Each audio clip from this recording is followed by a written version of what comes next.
दोस्तों, आज की इस वीडियो में हम आपसे अमीर सोच और गरीब सोच में क्या फर्क है इसके बारे में बताएंगे। और एक बार आप गरीब सोच और अमीर सोच में फर्क करना सीख गए तो आपको भी अमीर बनने में ज्यादा दिन नहीं लगेंगे।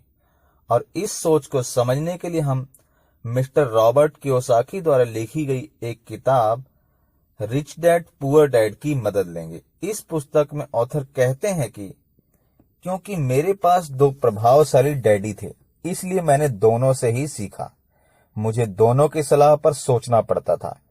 इस तरह से सोचते सोचते मैंने यह भी जान लिया कि किसी व्यक्ति के विचार उसकी जिंदगी पर कितना जबरदस्त प्रभाव डाल सकते हैं। उदाहरण के तौर पर एक डैडी को यह कहने की आदत थी कि मैं इसे नहीं खरीद सकता।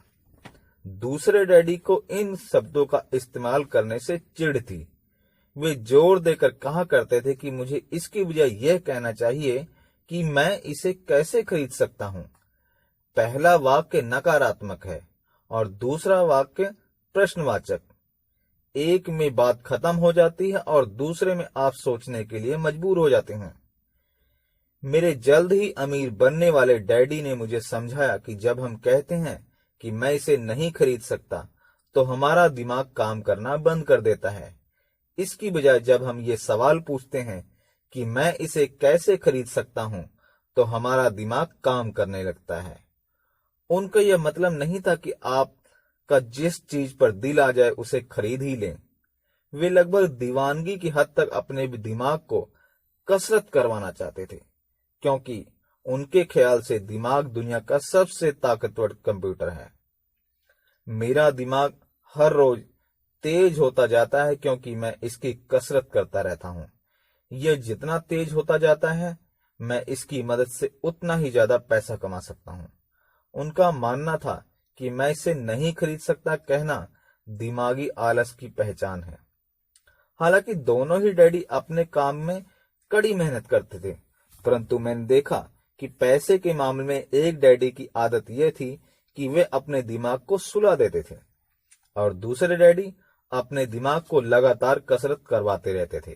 और इसका दीर्घकालीन परिणाम यह हुआ कि एक डैडी आर्थिक रूप से बहुत अमीर होते चले गए, जबकि दूसरे डैडी लगातार कमजोर होते चले गए। इससे इस तरह समझें कि एक व्यक्ति हर रोज कसरत करने के लिए जिम जाता है, जबकि दूसरा व्यक्ति अपने सोफे पर बैठकर टीवी देखता रहता है। शरीर की सही कसरत से आप तंदुरुस्त हो सकते हैं और दिमाग की सही कसरत से आप ज्यादा अमीर हो सकते हैं। आलस्य से स्वास्थ्य और धन दोनों का ही नुकसान होता है। मेरे दोनों डैडियों की विचारधारा में जमीन आसमान का फर्क था। एक डैडी की सोच थी अमीरों को ज्यादा टैक्स देना चाहिए ताकि बेचारे गरीबों को ज्यादा से ज्यादा फायदा मिल सके, जबकि दूसरे डैडी कहते थे टैक्स उन लोगों को सजा देता है जो उत्पादन करते हैं और उन लोगों को इनाम देता है जो उत्पादन नहीं करते। एक डैडी सिखाते थे मेहनत से पढ़ो ताकि तुम्हें किसी अच्छी कंपनी में नौकरी मिल जाए, जबकि दूसरे डैडी की सीख यह थी मेहनत से पढ़ो ताकि तुम किसी अच्छी कंपनी को खरीदने का मौका ढूंढ सको। एक डैडी कहते थे कि मैं अमीर इसलिए नहीं हूं क्योंकि मुझे बाल बच्चों को पालना पड़ता है। दूसरे डैडी कहते थे मुझे इसलिए अमीर बनना है क्योंकि मुझे बाल बच्चों को पालना है। एक डैडी डिनर की टेबल पर पैसे और बिजनेस के बारे में बात करने के लिए हमेशा प्रोत्साहित करते थे, जबकि दूसरे डैडी भोजन करते समय पैसे की बातें करने के लिए सदा मना करते थे। एक का कहना था जहां पैसे का सवाल हो सुरक्षित कदम उठाओ, खतरा मत उठाओ। दूसरे का कहना था खतरों का सामना करना सीखो। एक का मानना था हमारा घर ही हमारा सबसे बड़ा निवेश और हमारी सबसे बड़ी संपत्ति है। दूसरे का मानना था मेरा घर मेरा दायित्व है और आपका घर आपकी नजर में आपका सबसे बड़ा निवेश, तो आप गलत हैं। दोनों ही डैडी अपने अपने बिल समय पर चुकाते थे, परंतु उनमें से एक सबसे पहले अपने बिल चुकाता था जबकि दूसरा सबसे आखिर में। एक डैडी का यह मानना था कि कंपनी या सरकार को आपका ध्यान रखना चाहिए और आपकी जरूरतों को पूरा करना चाहिए। वे हमेशा तनख्वाह में बढ़ोतरी, रिटायरमेंट योजनाओं, मेडिकल लाभ, बीमारी की छुट्टियां, छुट्टियों के दिन और बाकी सुविधाओं के बारे में चिंतित रहते थे। वे अपने 2 चाचाओं से बहुत प्रभावित थे जो सेना में चले गए थे और 20 साल के सक्रिय जीवन के बाद उन्होंने अपने रिटायरमेंट और जीवन भर के आराम का इंतजाम कर लिया था। वे मेडिकल लाभ के लिए विचार को पसंद करते थे और सेना द्वारा अपने रिटायर्ड कर्मचारियों को दी जा रही सुविधाओं की तारीफ भी करते थे। उन्हें विश्वविद्यालय का टेन्योर सिस्टम भी काफी पसंद था। कई बार नौकरी से आजीवन मिल रही सुरक्षा और नौकरी के लाभों से नौकरी से ज्यादा महत्वपूर्ण हो जाते हैं और वे अक्सर ये कहते थे, मैंने सरकार के लिए बहुत मेहनत से काम किया है, इसलिए वे बदले में मुझे ये लाभ मिलने ही चाहिए। दूसरे डैडी पूरी तरह से आर्थिक स्वावलंबन में विश्वास रखते थे। वे सुविधाभोगी मानसिकता के विरोधी थे। वे ये मानते थे कि इस तरह की मानसिकता लोगों को कमजोर और आर्थिक रूप से जरूरतमंद बनाती है।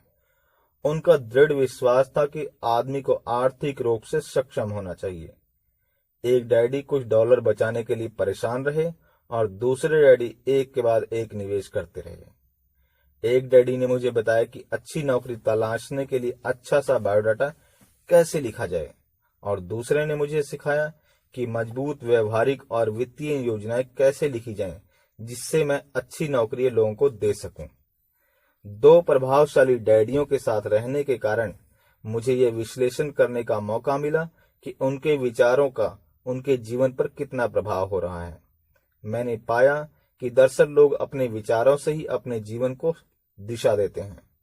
उदाहरण के तौर पर मेरे गरीब डैडी हमेशा कहा करते थे कि मैं कभी अमीर नहीं बन पाऊंगा और उनकी यह भविष्यवाणी सही भी साबित हुई।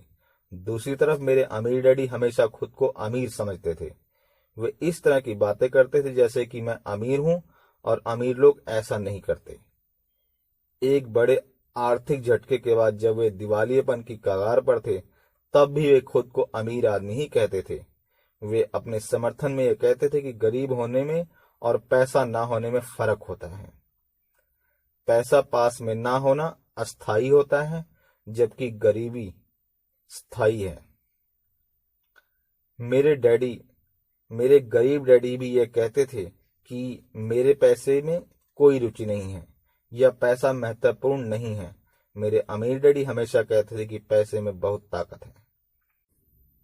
हो सकता है हमारे विचारों की ताकत को कभी भी मापा ना जा सके या फिर उन्हें पूरी तरह समझा ना जा सके। फिर भी बचपन में ही मैं ये बात समझ गया था कि अपने विचारों पर ध्यान देना चाहिए और अपनी अभिव्यक्ति पर भी। मैंने देखा कि मेरे गरीब डैडी इसलिए गरीब नहीं थे क्योंकि वे कम कमाते थे, बल्कि इसलिए गरीब थे क्योंकि उनके विचार और काम गरीबों की तरह ही थे। दोनों डैडी होने के कारण बचपन से ही मैं इस बारे में बहुत सावधान हो चला था कि मैं किस तरह की विचारधारा अपनाऊं। मैं किसकी बात मानूं, अपने अमीर डैडी की या अपने गरीब डैडी। हालांकि दोनों ही शिक्षा और ज्ञान को बहुत महत्वपूर्ण मानते थे, परंतु क्या सीखा जाए इसके बारे में दोनों की ही राय अलग थी। एक चाहते थे कि मैं पढ़ाई करूं, कड़ी मेहनत करूं, डिग्री लूं और पैसे कमाने के लिए अच्छी सी नौकरी ढूंढ लूं। वे चाहते थे कि मैं एक पेशेवर अधिकारी, वकील, अकाउंटेंट बन जाऊं या MBA कर लूं। दूसरे डैडी मुझे प्रोत्साहित करते थे कि मैं अमीर बनने का रहस्य सीख लूं, यह समझ लूं कि पैसा किस तरह से काम करता है और यह जान लूं कि इससे अपने लिए कैसे काम लिया जाता है। मैं पैसे के लिए काम नहीं करता, इन शब्दों को वे बार बार दोहराया करते थे।